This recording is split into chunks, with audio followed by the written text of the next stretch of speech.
Hello, good morning students. કેમ છો? બધા મજામાં છો?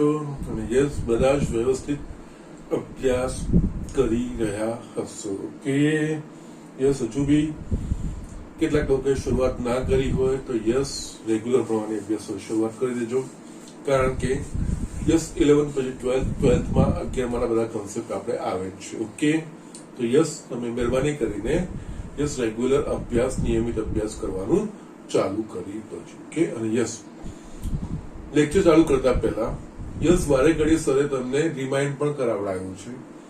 હોમવર્ક કોઈ પણ સબમિટ કરાવી રહ્યું નથી. So please do that thing. બધાએ homework it's good for you actually. બેટા તમારા માટે સારું છે. મેથ્સમાં જેટલી પ્રેક્ટિસ કરશો that is well and good. Okay, એટલો કોન્ફિડન્સ આવશે ને એટલું સરળ બનતું જશે. Okay, so please do that thing. ફરજિયાત બધાએ હોમવર્ક મારા વોટ્સઅપ નંબર પર મોકલવાનો છે. ઓકે, ના અહીંયા હવે આપણે 8મું ચેપ્ટર દ્વિપદી પ્રમેય. યસ, એવી બધાને મજા આવી રહી હશે. સિમ્પલ વસ્તુ છે. યસ, અમુક જે વસ્તુઓ છે બેઝિક 3 કે 4 વસ્તુ યાદ રાખવાની છે, એમાં જ ઉપયોગ કરવાના છે આપણે, બીજું કઈ છે નહીં. એટલે કે a+b આખાની n ઘાત, જ્યાં n એ પ્રાકૃતિક સંખ્યા હોય એનું વિસ્તરણ, પછી એના અલગ અલગ વિકલ્પો, એટલે કે યસ a - b નું વિસ્તરણ, a - b આખાની n ઘાત, 1 + x આખાની n ઘાત, 1 - x આખાની n ઘાત. યસ, આ વિસ્તરણો યાદ રાખવાના છે. વ્યાપક પદ, વ્યાપક પરથી તમે મધ્યમ પદનું, કોઈ ચોક્કસ પદનો સહગુણક, સ્વતંત્ર પદ કે યસ અચળ પદ, એ દરેક વસ્તુ તમે એના પરથી શોધી શકો છો. Okay, so this it's not a big deal. Yes, મજા આવે એવું છે. અને એક જ ઓલમોસ્ટ એક બેઝિક પકડી રાખી એના પરથી બધા દાખલા ગણાય છે. ઓકે, ના હવે આપણે જોઈએ તો યસ એક મેં પ્રકરણ ઉદાહરણ દાખલો લખ્યો છે. યસ, એમાં ચોપડીમાં જે સમજ આપી છે એના કરતા હું થોડી અલગ રીતે બતાવું છું, એકદમ સરળ રીતે બતાવું છું. યસ, આ દાખલો કરાયા પછી તમે ચોપડીનું બી એક્સપ્લેનેશન વાંચજો અને સરે જે બતાવ્યું yes compare you can compare it કે કેવું સરળ પડે છે. ઓકે, યસ, અહીંયા આપણે જોઈએ તો અહીંયા એક્ઝામ્પલ વાંચું છું. x + a આખાની n ઘાતના વિસ્તરણમાં છેલ્લેથી આગળનું પદ શોધો. યસ, અહીંયા અત્યાર સુધી આપણે જે લખતા હતા એમાં જે પદ છે ને પહેલેથી, આમાં છેલ્લેથી આગળનું પદ, અને આર કેવું છે એ પણ આપણને ખબર નથી, અને ઘાત શું છે એ પણ ખબર નથી. એટલે વ્યાપક રીતે લખવાનું છે. એટલે કઈ રીતે?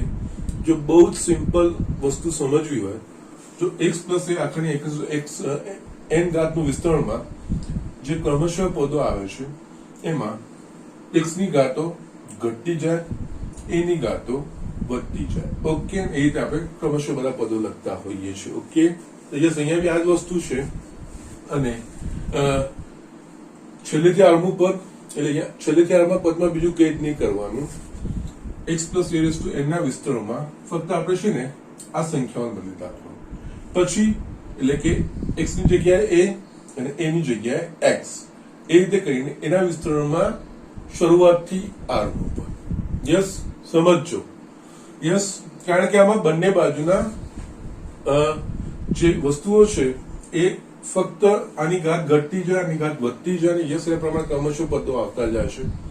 અને એના સિવાય પહેલા પદમાં જે સહગુણક હોય છે, એટલે કે બહુપદી સહગુણક, આપણો NCR વાળું જે પદ હોય છે, પહેલા પદમાં NC0, છેલ્લા પદમાં NCN. હવે NC0 અને NCN બંનેના મૂલ્ય સમાન છે. બીજા પદમાં NC1, છેલ્લેથી બીજા પદમાં NCN-1. હવે NC1 નું તમે NCN-r પ્રમાણે વિચારશો તો NC1 અને NCN-1 એ બંને સમાન જ થશે. યસ, એટલે બંને બાજુના જે આપણે દ્વિપદી સહગુણકો છે એ બધા જ સહગુણકો બંને બાજુમાં સરખા આવતા જાય છે. ઓકે, એટલે અહીંયા એ કન્સેપ્ટને અપ્લાય કરીએ તો અહીંયા આ લખું છું, x + a n ના વિસ્તરણમાં છેલ્લેથી આગળનું પદ એ બીજું કઈ નહીં, a + x. યસ, આ મેં બદલ્યા છે આંકડા. a + x * n ના વિસ્તરણમાં શરૂઆતથી આગળનું પદ. Yes, that's it. યસ આ લોજિક સમજાશે. યસ આ લોજિક પ્રમાણે કામ કરવાનું છે. એના પ્રમાણે તમને પછી ગમે તે કીધું હોય એ તમે વસ્તુ શોધી શકો છો. કે જો તમને કીધું હોય છેલ્લેથી છઠ્ઠું પદ આમાં x પ્લસ a ટુ એના વિસ્તરણમાં, તો યસ x ટુ એના વિસ્તરણમાં છેલ્લેથી છઠ્ઠું પદ બરાબર આ બધી નાખવાની સંખ્યાઓ a પ્લસ x ના વિસ્તરણમાં શરૂઆતથી છઠ્ઠું પદ, એ રીતે તમે કહી શકો છો. કે એ આપણને આરમા પદની વાત કરી છે, તો આપણે આરમું પદ. હવે આપણે આખું ધ્યાન આના પર કેન્દ્રિત કરીશું. હવે યસ આરમું પદ શોધવું હશે તો આપણે વ્યાપક પદ લખવું પડશે. એટલે a plus x raise to n ના વિસ્તરણનું વ્યાપક પદ એટલે કે t r પ્લસ 1 એની જગ્યાએ n જ છે. NCR પહેલી જે સંખ્યા હોય આમાં આ બેનું તફાવત વાળી ઘાત ઇન્ટુ બીજી સંખ્યામાં આની ઘાત. Yes okay. યસ આ વસ્તુ થઈ ગઈ a પ્લસ x. યસ આ વસ્તુ સમજવાની છેલ્લેથી, એટલે આ સંખ્યા બદલી નાખવાની એ પ્રમાણે જે આપણે અત્યાર સુધી કરતા આવ્યા છીએ. જે આપણે આ વ્યાપક પદ લખીએ છીએ એ શરૂઆતથી જે પદો છે એનું લખીએ છીએ, અંતથી જે પદો છે એનું નથી લખતા. યસ આમાં આ રીતનું તમે કરી શકશો. યસ હવે આમાં આરમું પદ. ઓકે માટે આરમું પદ એટલે આપણે લખવું પડે ટી આર. આરમું પદ એટલે આર પ્લસ 1 નું છે. પણ યસ આરમું પદ લખવું હશે તો આરમા પદને આર પ્લસ 1 પ્રમાણે ગોઠવવું પડશે. એ કેવી રીતે ગોઠવાશે? T r minus 1 plus 1. એનો અર્થ આરમા પદનું મારે આ વસ્તુ લખવું હશે તો આમાં આ સમીકરણમાં r બરાબર મારે r minus 1 લેવું પડે. એટલે જમણી બાજુ જ્યાં જ્યાં r દેખાય છે ત્યાં આપણે r minus 1 મૂકવાનું. એટલે કે nc r minus 1 into a ની n minus r minus 1 r ની જગ્યાએ r minus 1 into x ની r minus 1 ds r hence r minus 1 x વાળું ઉપર પહેલા લખું છું, x ની r minus 1 into a ની n minus r plus 1 કૌંસ મેં ખુલ્લો કર્યો. યસ આ વસ્તુ થઈ ગયું. માટે બસ આ છે એ છેલ્લેથી આરમું ઉપર માટે x plus a raise to n ના વિસ્તરણમાં છેલ્લેથી આરમું પદ બરાબર nc r minus 1 x ની r minus 1 into a ની n minus r plus 1. આ તમારો યસ તમે જવાબ આવી જ જશે. યસ મેં તમને કીધું બુકનું એક્સપ્લેનેશન નહીં, યસ મારું એક્સપ્લેનેશન. યસ અહીંયા એકદમ સરળ સ્ટ્રેટ અવે માં થઈ જશે. બુકના જે એક્સપ્લેનેશન છે એમાં કદાચ સમજ ના પણ પડે. ઓકે અહીંયા બહુ જ સિમ્પલ વસ્તુ. આના વિસ્તરણમાં છેલ્લેથી આરમું પદ એટલે આમાં a પ્લસ x ના એના વિસ્તરણમાં શરૂઆતથી આરમું પદ. યસ એ વસ્તુ વ્યાપક પદ લખ્યું પછી a plus x to n નું આરમું પદ. યસ અહીંયા કોઈ બી પદ શોધવું હશે આપણે એને r પ્લસ 1 ના સ્વરૂપમાં જનરલ એટલે કે વ્યાપક પદ છે એના પ્રમાણે ગોઠવવું પડે. યસ એના માટે આને આપણે આ રીતે ગોઠવવું પડે. વ્યાપક પદમાં r ની જગ્યાએ r minus 1 લઈશું તો આપણને આરમું પદ મળશે. યસ આ પદમાં જ્યાં જ્યાં r દેખાય છે ત્યાં r minus 1 લઈ લેવાનું એટલે આપણને મળી જાય. ઓકે તો યસ ઝડપથી જોઈ લો.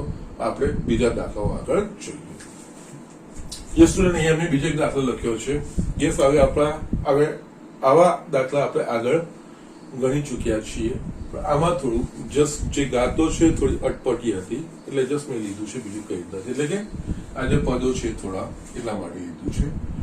ઘનમૂળમાં x વત્તા 1/2 ઘનમૂળમાં x આખાની 18 ઘાતના વિસ્તરણનું x થી સ્વતંત્ર અથવા તો અચળ પદ. જસ્ટ જે મેં લેક્ચરની શરૂઆત કરી હતી એના પ્રમાણે જ કોઈ ચોક્કસ પદ શોધવું હોય, કોઈ ચોક્કસ પદનો સહગુણક શોધવો હોય, મધ્યમ પદ શોધવું હોય, સ્વતંત્ર પદ અથવા તો અચળ પદ શોધવું હોય તો આપણે યસ વ્યાપક પદનો ઉપયોગ કરવો પડે. અહીંયા x થી સ્વતંત્ર એટલે કે સારું વ્યાપક પદ લખવાનું. વ્યાપક પદનું જ્યાં સુધી શક્ય હોય ત્યાં સુધી આપણે સરળીકરણ કરતું જવાનું.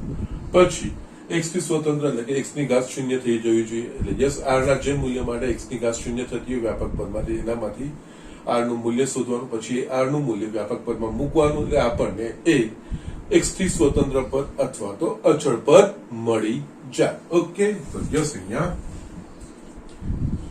ઘનમૂળમાં x પ્લસ 1 છેદમાં 2 ઘનમૂળમાં x આખાની 18 ઘાત નું વ્યાપક પદ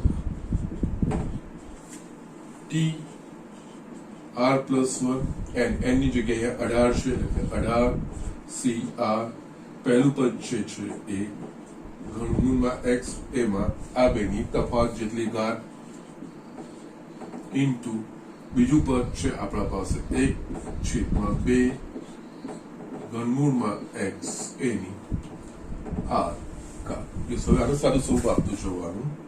અહીંયા 18cr ઇન્ટુ યસ ઘનમૂળમાં 3 એટલે કે x ની 1/3 ઘાત આપણે લખી શકીએ એની 18 માઇનસ 1 ઘાત ગુણ્યા 1 ની r ઘાત 1 જ.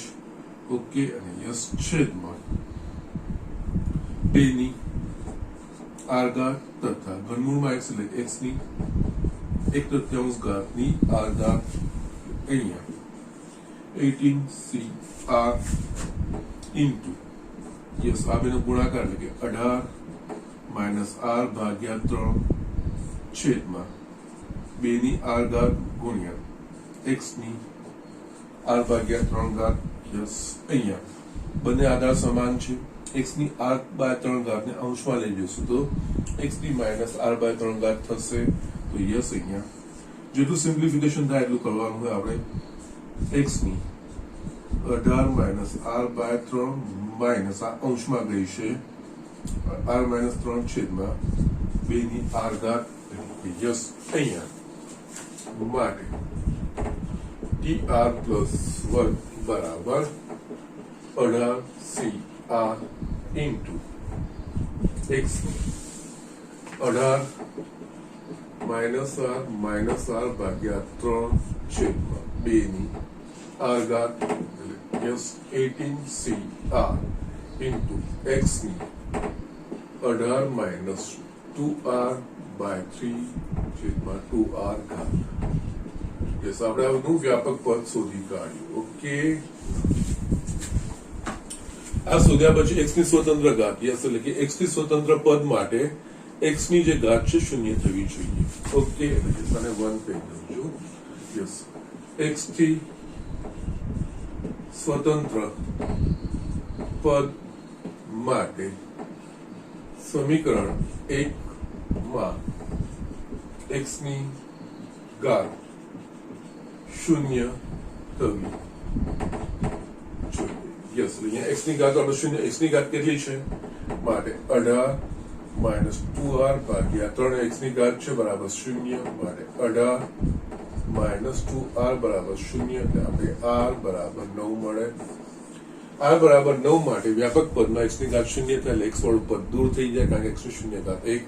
આપણને x થી સ્વતંત્ર પદ અથવા તો અચળ પદ જે પણ આપણને કીધું હોય એ આપણને મળી જાય. માટે યસ r બરાબર r નું મૂલ્ય સમીકરણ 1 માં મૂકતા યસ અહીંયા r બરાબર 9 છે એટલે યસ 9 પ્લસ 1 જ્યાં જ્યાં r દેખાય છે ત્યાં 9 મૂકીશું. અહીંયા 18c 9 ગુણ્યા x ની 0 ઘાત થઈ જશે છેદમાં 2 ની 9 ઘાત. ઓકે, ના હોય છે ને અહીંયા 18c 9 એટલે કે અહીંયા જો આપણે સાદું સ્વરૂપ આપવું હશે તો 18 ના 9 પદ સુધીનું વિસ્તરણ છેદમાં 9 ફેક્ટર એટલે બહુ લાંબુ થઈ જાય તો ત્યાં આપણે વિસ્તરણ કરવાની જરૂર નથી. જેમ છે તેમ 18c 9 તમે લખી શકો છો. યસ એટલે આ તો 1 થઈ ગયું. 18c 9 છેદમાં 2 ની 9 ઘાત. Yes 18c 9. ઓકે, યસ માટે x થી સ્વતંત્ર પદ ઇઝ ઇક્વલ્સ ટુ 18C9/2 આ તમારો જવાબ. આ રીતે દાખલા આપણે કરવાના છે. આગળ બી કરેલા છે એટલે જે વાંધો આવવો જોઈએ નહીં. ફક્ત અહીંયા એક્સ ના થોડી ગાતો અટપટી હતી, જે સોકોળ ગાતો હતી એટલે મેં જસ્ટ લીધું છે, બીજું કઈ જ નહીં. બાકી આ તમને ખબર જ છે કેવી રીતે થાય. ઓકે, તો યસ ઝડપથી આ વસ્તુ લખી લો. આપણે નેક્સ્ટ એક્ઝામ્પલ જોઈએ. જે સ્ટુડન્ટ અહીંયા મેં બીજો એક દાખલો લખ્યો છે, સરસ છે, ઇઝી છે, કોઈ વાંધો નથી. જે આપણને કીધું હોય એ પ્રમાણે આગળ વધતું જવાનું અને એ પ્રમાણે જવાબ શોધવાનો હોય, બીજું કઈ જ નથી. અહીંયા x માઇનસ 3/x² આખાની m ઘાતના વિસ્તરણમાં પ્રથમ ત્રણ પદોના સહગુણકોનો સરવાળો 559 છે. વિસ્તરણમાં x ઘન હોય તેવું પદ શોધો. એટલે પહેલા તો આપણને આના પ્રથમ ત્રણ પદોના સહગુણકોનો સરવાળો 559 છે, એટલે એમાંથી કંઈક આપણને મળતું હશે. ઓકે ના, કારણ કે અહીંયા m આપ્યું નથી, ઘાત કેટલી છે એટલે અહીંયા આના પરથી છે ને પ્રથમ ત્રણ પદોના સહગુણકોના સરવાળાની એ શરત પરથી યસ આપણે કદાચ m શોધી શકીશું. કે કારણ કે એમાં આવશે. પછી એનો ઉપયોગ કરીને x ઘન હોય તેવું પદ શોધવાનું. એટલે x ઘન એટલે કે કોઈ ચોક્કસ સંખ્યા ચોક્કસ પદ શોધવું હોય તો આપણને વ્યાપક પદ. એટલે અહીંયા પણ છે ને પ્રથમ ત્રણ પદોના સહગુણકો કીધા છે, એના માટે પણ આપણે વ્યાપક પદ જ જો લખવું પડશે. અને યસ છેલ્લે પછી આપણને આ વિસ્તરણમાં x ઘન વાળું પદ હોય શોધવા માટે તો એમાં પણ આપણે વ્યાપક પદ મૂકવું તો વ્યાપક પદની જરૂર તો પડશે. અહીંયા છે ને પહેલા આપણે આનું વ્યાપક પદ લખી દઈએ. યસ, આ રીતે વ્યાપક પદ આખું વિસ્તરણ કે એના સિવાય બાકી બધી જ વસ્તુમાં સામાન્ય રીતે વ્યાપક પદની જ વાત હોય છે અને એના પરથી આપણે આગળ વધતા હોઈએ છીએ. ઓકે, અહીંયા x માઇનસ 3/x² આખાની m ઘાત નું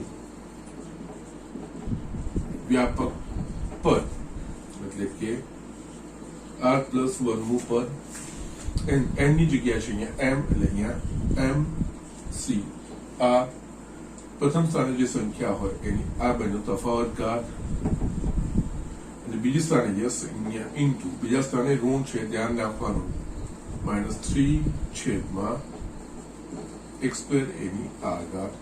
આનું જેટલું શક્ય હોય એટલું સાદું સ્વરૂપ આપવાનું.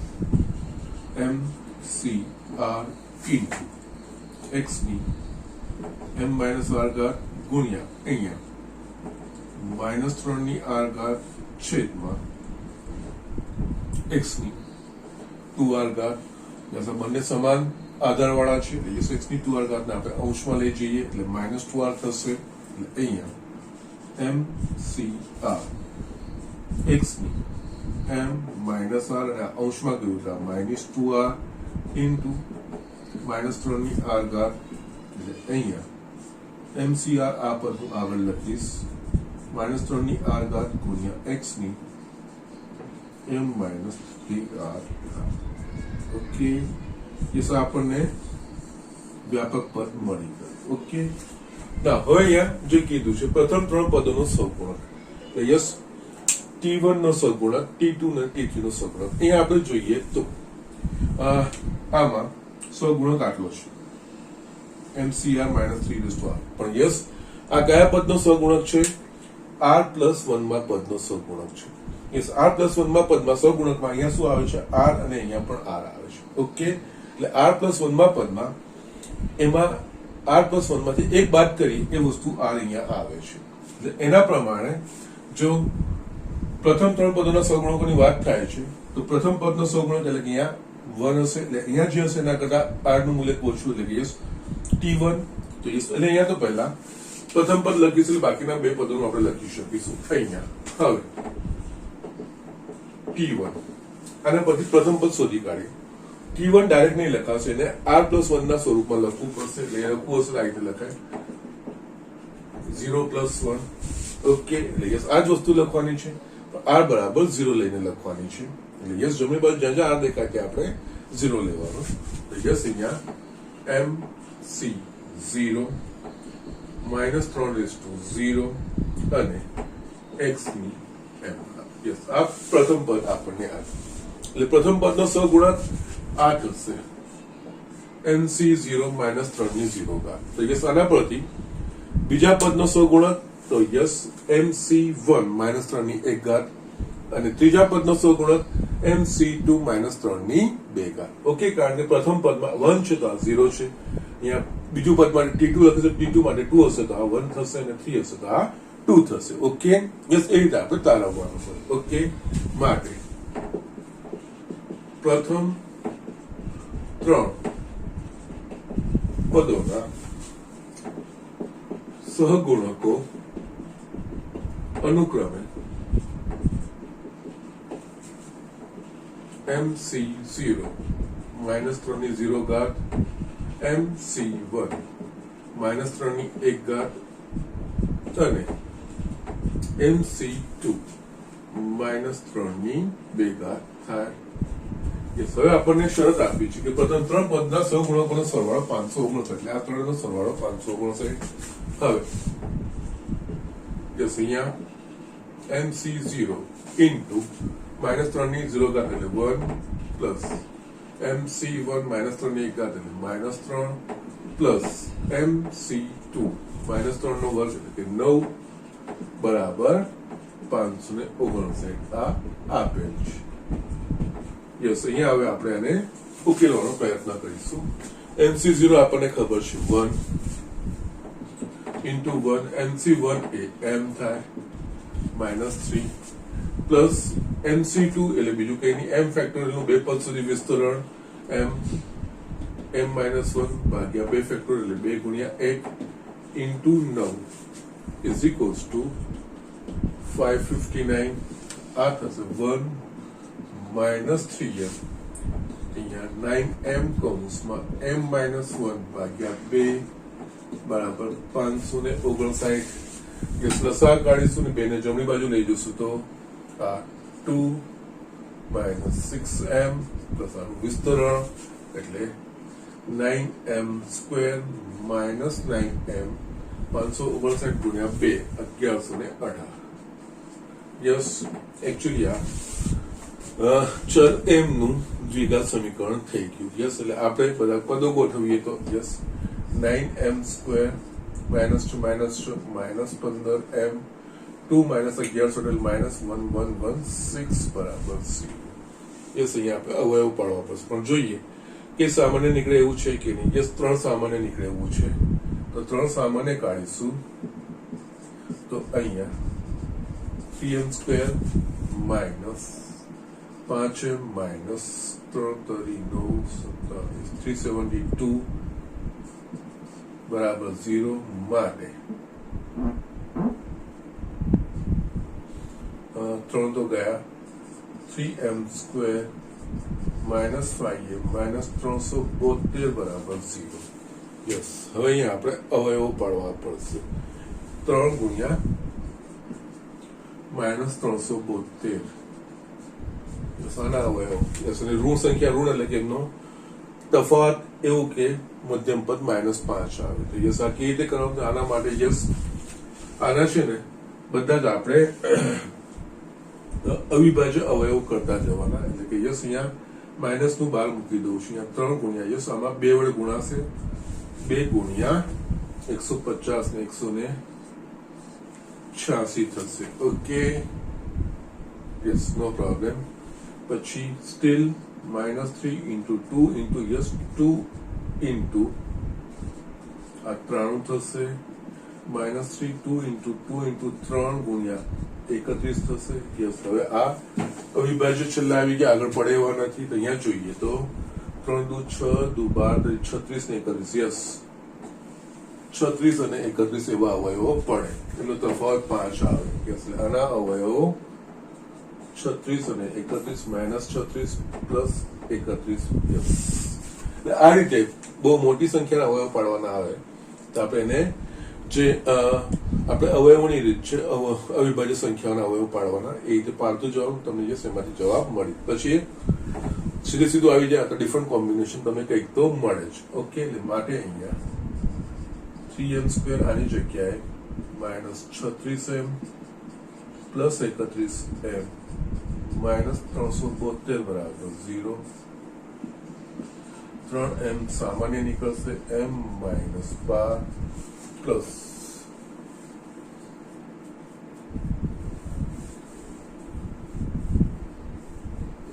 યસ અહીંયા છે ને છેલ્લે લખેલું છે એમ એ પ્રાકૃતિક સંખ્યા છે, તો એ મારું લખવાનું રહી ગયું. ઓકે, અહીંયા બંનેમાંથી 31 સામાન્ય નીકળશે, m-12 જ આવશે અને યસ આપણને મળશે 3m + 31 અને m-12 બરાબર 0. માટે આપણે લખી શકીએ m બરાબર -31/3 અથવા m બરાબર 12. હવે આપણને છે ને અહીંયા આ લખેલું છે m એ પ્રાકૃતિક સંખ્યા, જે હું લખવાનું ભૂલી ગયો તો દાખલામાં લખેલું છે m એ પ્રાકૃતિક સંખ્યા. તો અહીંયા m ના બે મૂલ્યો મળે છે, -31/3 અને m/12. બંનેમાંથી પ્રાકૃતિક સંખ્યા કઈ છે તો 12, કારણ કે -31/3 પ્રાકૃતિક સંખ્યા ના કહેવાય. ઓકે, પરંતુ m એ પ્રાકૃતિક સંખ્યા છે માટે આપણે m બરાબર 12, એટલે m બરાબર 12 મળી ગયું. વ્યાપક પદમાં આપણે m બરાબર 12 મૂકીશું, પછી આપણે જે કીધું છે શોધવાનો પ્રયત્ન કરીશું. માટે વ્યાપક પદ બરાબર tr+1, m બરાબર 12 મને મળી ગયું છે, 12cr -3 ની r ઘાત x ની 12 - 3r ઘાત. ઓકે, ના હવે આપણે વ્યાપક પદમાંથી m જે હતું એમની જગ્યાએ મળી આ વસ્તુ. હવે આપણે x ઘન હોય તેવું પદ, એટલે x ઘન માટે વ્યાપક પદમાં x ની ઘાત 3 થવી જોઈએ. ઓકે, ના હવે અહીંયા x ઘન વાળા પદ માટે અને તમે સમીકરણ 2 કહો, સમીકરણ 2 માં x ની ઘાત 3 થવી જોઈએ, એટલે કે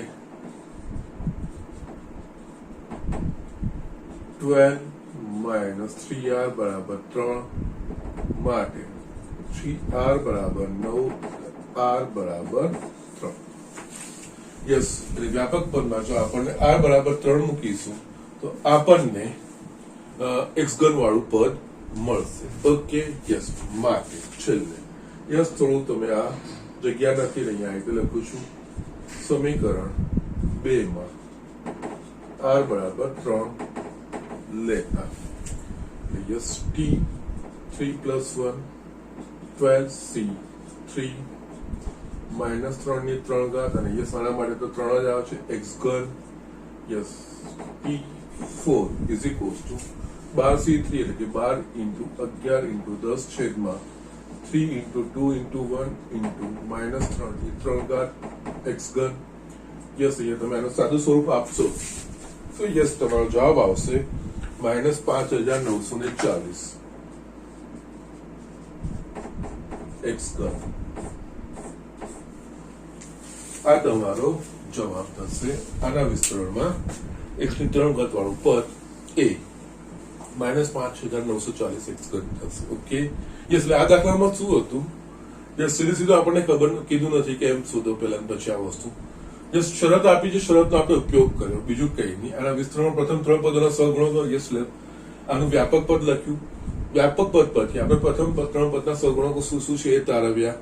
યસ, એ તારવીને જે શરત આપી છે એનું સરવાળો 559 છે, એના પ્રમાણે આગળ વધતા ગયા તો આપણને એમનું દ્વિઘાત સમીકરણ મળ્યું. એમના દ્વિઘાત સમીકરણ આપણે ઉકેલ શોધ્યો તો એમની બે મૂલ્યો મળે છે, -31/3 અને 12. પરંતુ અહીંયા એમ અમને આપણને પ્રાકૃતિક સંખ્યા છે એવું આપી દીધું છે, એટલે m બરાબર 12 એ વેલિડ આન્સર. એટલે પાછું જે વ્યાપક પદ હતું એમાં m બરાબર 12 મૂક્યું. યસ, એટલે બાકી બધી જ વસ્તુ મળી ગઈ. હવે જો r નું મૂલ્ય મળે એટલે આપણને x ની કોઈ પણ ઘાત વાળું મળી જાય. અહીંયા x ની 3 ઘાત વાળું છે, તે x ની 3 ઘાતમાં વ્યાપક પદમાં x ની 12 - 3 ઘાત 3r આવે છે. x ની 3 વાળું પદ શોધવું તો વ્યાપક પદમાં x ની ઘાત 3 થવી જોઈએ. એના પરથી આપણે r નું મૂલ્ય શોધ્યું 3, r બરાબર 3 માટે વ્યાપક પદમાં x ની ઘાત 3 થશે. યસ, પછી r નું મૂલ્ય મૂકીને આપણે યસ આ x ઘન વાળું પદ શોધી લીધું. ઓકે, તો યસ ઝડપથી જોઈ લો, આપણે આગળ બીજા દાખલા જોઈએ. યસ સ્ટુડન્ટ, અહીંયા મેં તમારા પ્રકરણ ઉદાહરણ છેલ્લો દાખલો છે, એના પછી આપણે પ્રકરણ સ્વાધ્યાયનો દાખલા લઈશું. ઓકે, દાખલો લખ્યો છે, સિમ્પલ છે પણ સમજવા જેવો છે. ઓકે, અને યસ આમાં છે કઈ નહીં, આપણે છેલ્લે ક્રમચયના ગુણધર્મો. યસ આપણે આ ચેપ્ટરમાં એક વસ્તુનું ધ્યાન રાખવાનું છે. યસ ઘણા બધા દાખલાઓમાં આપણે ક્રમચયના ગુણધર્મો વાપર્યા છે. યસ એના પર કમાન્ડ હોવો જરૂરી છે, અને એનો ઘણી બધી વાર બહુપદી નું આપણે એકચ્યુઅલી દ્વિપદી પ્રમેય વાપરીને બે વાળા પદોની ગમે તે ઘાતનું આપણે વિસ્તરણ તો જોઈએ જ છે અને આપણે કરીએ પણ છે, પણ એનામાં ઘણી બધા સરળીકરણમાં આપણે જે સંચયના જે સૂત્રો છે કે સંચયના જે ગુણધર્મો છે એનો આપણે ઉપયોગ કરીએ છીએ. ઓકે, તો યસ આમાં પણ આ જ વસ્તુ છે. દાખલો વાંચું છું અને પછી આપણે આગળ વધીએ છીએ. જો 1 + x આખાની 34 ઘાતના વિસ્તરણના r-5માં પદ અને 2r-1માં પદના સહગુણકો સમાન હોય તો r શોધો. યસ અહીંયા આપણને r શોધવાનું કીધું છે અને શરત આપી છે r-5માં પદનો સહગુણક અને 2r-1માં પદનો સહગુણક સમાન છે. યસ એટલે અહીંયા કોઈ ચોક્કસ પદનો સહગુણક શોધવો હોય તો આપણે યસ વ્યાપક પદ લખવાનું, અને વ્યાપક પદના નિરીક્ષણ પરથી આપણને વ્યાપક પદમાં r+1માં પદનો સહગુણક મળશે. તો એના પ્રમાણે આ બે પદના સહગુણકો શું આવવા જોઈએ એ આપણે નિરીક્ષણથી લખવા પડશે, અને પછી આપણે જે શરત આપી છે એનો ઉપયોગ કરીને આગળ વધીશું. ઓકે, એટલે અહીંયા આપણે એના માટે 1 + x ની 34 ઘાતનું વ્યાપક પદ એટલે કે tr+1 બરાબર n ની જગ્યાએ અહીંયા 34 છે એટલે 34c r. યસ, પ્રથમ સ્થાને જે સંખ્યા હોય એને આધારે પ્રથમ સ્થાને 1 છે, 1 ની ગમે તે ઘાત 1 જ આવશે એટલે એ લખવાની જરૂર નથી. પછી x ની બીજા સ્થાને હોય એમાં r ઘાત, આનું વ્યાપક પદ આવી ગયું. ઓકે, યસ આ ચલ કહેવાય અને આનો સહગુણક કહેવાય. બરોબર છે. નાઉ અહીંયા આપણે જોઈશું તો આ tr+1 એટલે કે r+1 નું પદ છે, r+1 તો r+1માં પદમાં આના વિસ્તરણમાં r+1માં પદના વિસ્તરણમાં જે સહગુણક છે એ થશે 34c r. એટલે અહીંયા આપણે જોઈશું તો યસ અહીંયા r+1 છે તો અહીંયા r એટલે કે એક ઓછો આવે છે, તો યસ આ જ વસ્તુનો ઉપયોગ કરીને r-5મું પદ એટલે આના કરતા એક ઓછું આવવું જોઈએ અહીંયા, એટલે કે r-5માં પદનો સહગુણક શું થશે કે 34c r-5 એક માઇનસ એટલે કે r-6 એક ઓછું થવું જોઈએ. યસ અહીંયા r+ વ્યાપક પદ પરથી r+1માં પદનો આપણને સહગુણક મળી ગયો, અને યસ એના નિરીક્ષણ પરથી જ આપણે બાકીના પદોના જે સહગુણકો છે લખી શકીએ. r+1માં પદમાં 34c r આવે છે એટલે કે r+1 છે તો અહીંયા r આવે છે એટલે કે એક ઓછો થાય છે, તો એ પ્રમાણે આનો સહગુણક થશે 34c r-6 આના કરતા એક ઓછો, આમાં એક ઓછો 34c 2r-2 થશે. ઓકે, માટે યસ r-5માં અને 2r-1માં પદોના સહગુણકો અનુક્રમે યસ આ જે હોય એના એટલે કે 34c r-5-1 અને 34c 2r-1 એટલે કે 34c r-6 અને 34c 2r-2 આપણને r-5માં પદનો સહગુણક અને એ મળી ગયો. હવે આપણને કીધું કે આ બંને સમાન છે. હવે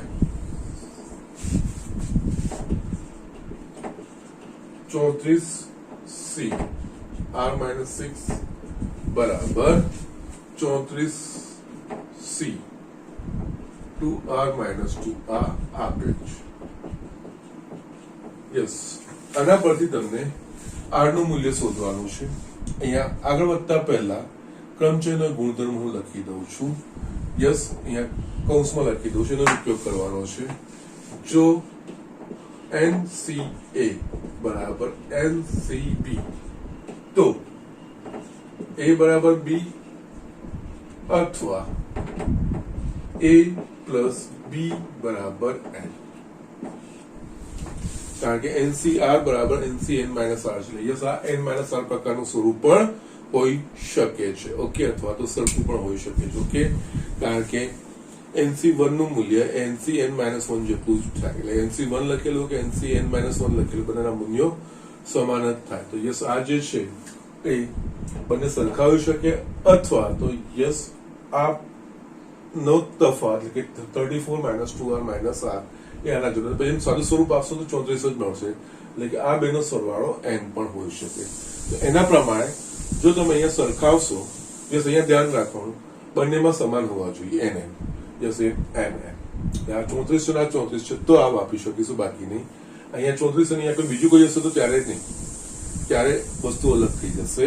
પણ આ વસ્તુ સમાન હોવી જોઈએ. સમાન છે એટલે યસ, આ બે સમાન હોય, અથવા તો આ બંને સરવાળો n જેટલો કે n બરાબર 34 છે એના જેટલો હોવો જોઈએ. ઓકે, માટે r - 6 બરાબર 2r - 2, અથવા આ બેનો સરવાળો r - 6 પ્લસ 2r - 2 એ n જેટલો, n અહીંયા 34 છે. ઓકે, માટે અહીંયા r બરાબર -4, અથવા અહીંયા સોરી પ્લસ મેં કેમ લીધું, 6 આવશે અહીંયા r - 6. એટલે આ થશે 3r - જમણી બાજુ 34 + 8 42 માટે r બરાબર -4 અથવા r બરાબર 4. હવે હજુ બી જવાબ નથી. અહીંયા આ r એટલે પદ માટે વપરાય છે. પદ એ ઋણ સંખ્યા હોઈ શકે. પદની સંખ્યા એટલે કે -1મું પદ, -2મું પદ એવું નહીં, પહેલું પદ, બીજું પદ કે એવું. એટલે કે r નું મૂલ્ય ઋણ હોઈ શકે નહીં. ઓકે, એમ પણ NCR માં n અને r યસ, એ બંને પ્રાકૃતિક સંખ્યાઓ હોવી જોઈએ. યસ, એટલે કે એ ધન પૂર્ણાંકો હોવા જોઈએ. ઓકે, શૂન્ય કે શૂન્ય ધન પૂર્ણાંકો હોવા જોઈએ. તો યસ, અહીંયા r બરાબર -4 શક્ય નથી, કારણ કે અહીંયા r મું પદ એટલે યસ, r બરાબર માઇનસ એટલે -4મું પદ, -3મું એવું આપણે નહીં. પદની જે સંખ્યાઓ છે એ પ્રાકૃતિક સંખ્યાઓ છે. પહેલું પદ હોય, બીજું પદ, ત્રીજું પદ, એટલે યસ, એ પ્રાકૃતિક સંખ્યા હોય. ઓકે, એટલે યસ, પરંતુ r ઋણ ન હોઈ શકે. માટે r બરાબર 14. આ તમારો જવાબ. આ રીતે દાખલો કરો. યસ, ઘણી વાર આ એક માર્કમાં પૂછાતો હોય છે. ઓકે, યસ, આની જગ્યાએ 34 ની જગ્યાએ બીજું કઈ આપી દે, આની જગ્યાએ બીજી કોઈ સંખ્યાઓ મૂકી દે. યસ, અને તમને મૂકી દે ને યસ, તમને શોધવાનું કે તો યસ, આ રીતે તમે શોધી શકો છો. ને એમાં ધ્યાન પણ રાખવાનું કે r નું મૂલ્ય આવે એ ઋણ ના આવવું જોઈએ. ધન સંખ્યા આપણે ગણતરીમાં લેવાની હોય. ઓકે, તો જસ્ટ આ રીતે આપણે આ દાખલાઓ કરવાના છે. ને અહીંયા આપણા પ્રકરણના જેટલા ઉદાહરણો હતા એટલા ફિનિશ થઈ ગયા છે. હવે હું પ્રકરણ સ્વાધ્યાયના અમુક દાખલા જે મારે તમને બતાવવાના છે એ હું તમને બતાવી દઉં છું. યસ, સ્ટુડન્ટ, અહીંયા પ્રકરણ સ્વાધ્યાયનો મેં ચોથો દાખલો લખ્યો છે. યસ, બહુપદી પ્રમેયનો જ ઉપયોગ, સોરી દ્વિપદી પ્રમેયનો જ ઉપયોગ કરવાનો છે, બીજું કંઈ જ નથી. વાંચી લઈએ, પછી શું કરવાનું છે આપણે જોઈએ. જો a અને b ભિન્ન પૂર્ણાંક હોય તો સાબિત કરો કે a ની n ઘાત - b ની n ઘાત નો એક અવયવ a - b છે, જ્યાં n એ ધન પૂર્ણાંક છે. ઓકે, યસ, હવે આપણે છે ને a ની n ઘાત - b ની n ઘાત નો એક અવયવ a - b છે. આનો અર્થ શું થાય? આનો એક અવયવ આ છે, મતલબ a ની n ઘાત - b ની n ઘાત નું જે સાદું સ્વરૂપ છે એ a - b ગુણ્યા કંઈક આવવું જોઈએ. એ અવયવ એટલે કે એને આપણે ગુણાકારના સ્વરૂપમાં ગોઠવીએ છીએ એ રીતે. ઓકે, જે રીતે આપણે દ્વિઘાત સમીકરણ કહીએ છીએ, બે અવયવ તો બે અવયવો આવે એ ગુણાકારના સ્વરૂપમાં દ્વિઘાત સમીકરણને આપણે ફેરવીએ, એના અવયવો કહેવાય. ઓકે, એટલે આનો અવયવ a - b છે એવું સાબિત કરવું. એટલે એનો મતલબ અહીંયા a ની n ઘાત - b ની n ઘાતના વિસ્તરણમાં a - b ઇન્ટુ કોઈક વસ્તુ આવી જોઈએ. તો યસ, અહીંયા છે ને આ ડાયરેક્ટલી એનું વિસ્તરણ નથી કરવાનું, પણ આના માટે તમારી ચોપડીમાં પણ સૂચન આપ્યું છે. યસ, એ હું બતાવું છું કે કઈ રીતે. અહીંયા આ રીતે શરૂઆત કરવાની છે. a ની n ઘાત છે. ઓકે, મારા આનો એક અવયવ, અહીંયા b હમણાં હું નથી લેતો, આનો એક અવયવ a - b છે. એટલે અહીંયા શું કરું છું, a ની જગ્યાએ હોય છે a - b plus b આખાની n ઘાત એવું લખી શકું. એમાં બી બાદ કરીને પછી ઉમેર્યું એ કટ થઈ જાય આની આ સંખ્યા થશે કારણ કે મારે a માઇનસ બી એક આનો અવયવ છે એ મારે બતાવવું છે તો અહીંયા બી ની એન ઘાત મેં અહીંયાથી આવી જશે એવું કરું છું કઈ રીતે ઓકે પછી હું શું કરીશ અહીંયા આ બે પદોને આપણે અલગ કરીશું એક a માઇનસ બી ને કૌંસમાં લઈ લઉં છું પ્લસ બી આખાની એન ઘાત હવે આપણે શું કરીશું દ્વિપદી પ્રમેય છે દ્વિપદીમાં બે પદોનું જ વિસ્તરણ થાય ત્યાં ત્રણ પદો તેનું વિસ્તરણ ના થાય એ ધ્યાન રાખવાનું પણ એમાં યસ બેના ઝુમખા બનાવીને પછી તમે આગળ કરી શકો છો અહીંયા તમે આને એક્સ કહો અને આ વાય એટલે એક્સ પ્લસ વાય આખાની એન ઘાતનું વિસ્તરણ તો આપણે શું લખીએ nc0 x ની n ઘાત પ્લસ nc1 x ની n -1 into y nc2 x ની n -2 ઇન્ટુ y નો વર્ગ એ રીતે આપણે જે દ્વિપદી પ્રમેયનું જે આપણે વિસ્તરણ જોયું છે એના પ્રમાણે લખાશે એટલે યસ આ આખો આપણે x સમજીએ અને આ y સમજીએ ઓકે તો એના પ્રમાણે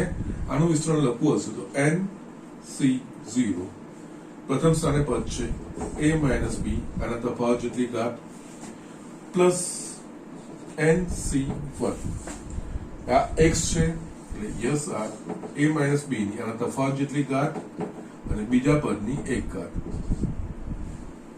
પ્લસ nc2 પ્રથમ જે પદ હોય એની તફાવત જેટલી ઘાત અને બીજા પદની આ ઘાત ઓકે પહેલામાં તો b⁻0 આવશે ઓકે એટલે 1 આવશે b² આવી રીતે આપણે લખતા જઈશું તો યસ છેલ્લેથી બીજું પદ જો લખવું હશે તો એ લખાશે nc n-1 a minus B ની એક ઘાત ઇન્ટુ બી ની n-1 ઘાત આનું જે છેલ્લું પદ હશે એ ncn બી ની n ઘાત યસ આનું મેં વિસ્તરણ લખ્યું આને x તરીકે લઈને અને આને b તરીકે અને પછી x વત્તા y આખાની n ઘાતનું જે વિસ્તરણ લખ્યું છે એ અહીંયા આપણે લખ્યું ઓકે નાઉ અહીંયા આપણે જોઈશું તો યસ બધા પદોમાં a માઇનસ બી ની ઘાતો આવે છે અલગ અલગ a માઇનસ બી ની n ઘાત a માઇનસ બી ની n-1 ઘાત a માઇનસ બી ની n-2 ઘાત અને યસ છેલ્લેથી બીજા પદ સુધી a માઇનસ બી આમાં a માઇનસ બી વાળું પદ આવતું નથી તો આપણે છે ને આ બધા પદોમાંથી છે ને અહીંયા સુધી આને છોડીને છેલ્લું પદ છોડીને અહીંયા સુધી બધામાંથી a માઇનસ બી સામાન્ય નીકળશે તો યસ આપણે અહીંયા a માઇનસ બી સામાન્ય કાઢીશું એટલે આ લખાશે nc0 અહીંયા a માઇનસ બી સામાન્ય કાઢીશું a માઇનસ બી ની n-1 ઘાત પ્લસ એ જ રીતે અહીંયા nc1 આમાંથી બી a માઇનસ બી સામાન્ય નીકળ્યું એટલે અહીંયા n-2 ઘાત into B plus nc2 a minus B ની n-3 ઘાત b² ડેશ ડેશ ડેશ આમાંથી a માઇનસ બી સામાન્ય નીકળી ગયું રહેશે nc n-1 ઇન્ટુ બી ની n-1 અને યસ આ છેલ્લું પદ છે મેં જે આમાં નથી લીધું nc ને 1 ઇન્ટુ b⁻n આ વસ્તુ મારા પાસે આવી હવે 1 ઇન્ટુ b⁻n એટલે b⁻n થશે અને ડાબી બાજુ લાવીશ તો ઋણ થઈ જશે માટે a⁻n માઇનસ b⁻n બરાબર a minus B nc0 a minus B ની n-1 ઘાત nc1 a માઇનસ બી ની n-2 ઘાત into B plus nc2 a minus B ની n-3 b² dash dash dash અહીંયા nc n-1 b⁻n-1 યસ અહીંયા આપણે શું બતાવ્યું એની n ઘાત માઇનસ બી ની n ઘાત બરાબર a માઇનસ બી ગુણ્યા કોઈ પદ છે કે આનો અર્થ શું થાય a માઇનસ બી b⁻n નો એક અવયવ a માઇનસ બી છે યસ આનો અવયવ a માઇનસ બી છે એટલે આને આપણે a માઇનસ બી ગુણ્યા કોઈ પદ એ કે દર્શાવવું પડે એનો અવયવ કહેવાય તો યસ અહીંયા a માઇનસ બી આપણે છેલ્લે લખી શકીએ માટે a⁻n માઇનસ b⁻n નો એક અવયવ a માઇનસ બી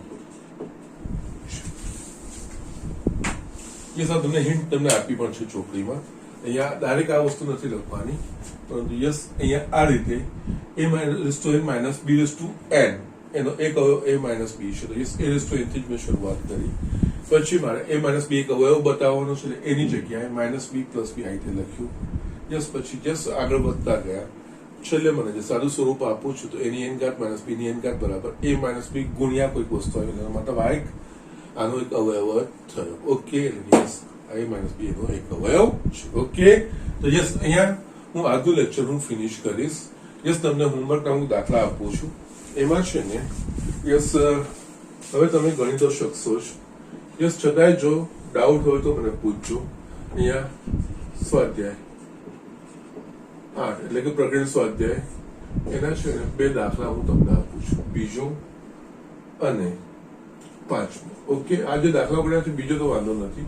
પાંચમા વાળો દાખલો છે ને યસ, એવું અહીંયા આપ્યું છે √3 + √2 આખાની 6 ઘાત માઇનસ √3 - √2 ની 6 ઘાત. યસ, આની કિંમત શોધવાની. આ પાંચમો દાખલો એવો છે. આવા દાખલા આપણે 9.1 માં કર્યા છે. એટલે અહીંયા છે ને √3 + √2 ની આખાની 6 ઘાત માઇનસ √3 - √2 આખાની 6 ઘાત એવું શોધવાનું છે. તો ડાયરેક્ટ આ વસ્તુનું વિસ્તરણ નહીં કરવાનું.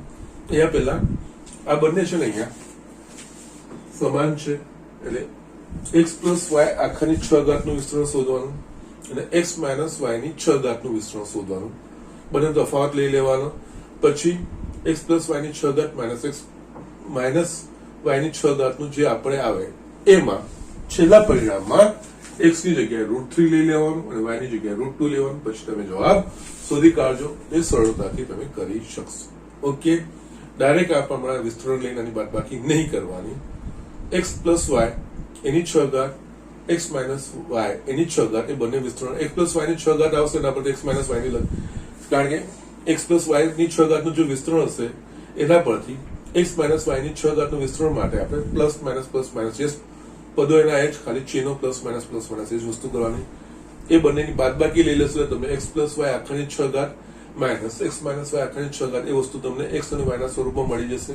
એટલે જે મળી જાય એમાં છેલ્લામાં x = √3 લઈ લેવાનું વર્ગમૂળમાં 3 અને y = વર્ગમૂળમાં 2 લઈ લેવાનું. તમને જવાબ મળી જશે. યસ, આ રીતે તમારે દાખલો પાંચમો કરવાનો છે. બીજામાં અમુક સહગુણકો સમાન છે એ વસ્તુ આપણને કીધી છે. યસ, એ તમે વ્યાપક પદ લખીને જે ઘાત માટેના સહગુણકો છે અને સમાન પછી એના પરથી મૂલ્ય શોધવાનું છે. યસ, કરી શકશો. આટલા બધા જે દાખલા કર્યા છે આપણે યસ, તો એ કમ્પેરેટિવ ઇઝીયર છે. ઓકે, તો યસ, તમારે કરવાનું છે અને યસ હોમવર્ક સબમિટ કરવાનું છે ફરજિયાત દરેક વિદ્યાર્થીએ. નેક્સ્ટ લેક્ચરમાં આપણે આગળનું લઈને યસ આ ચેપ્ટર ફિનિશ કરવાનો પ્રયત્ન કરીશું. ઓકે, તો આજે અહીંયા હું લેક્ચર અહીંયા ફિનિશ કરું છું.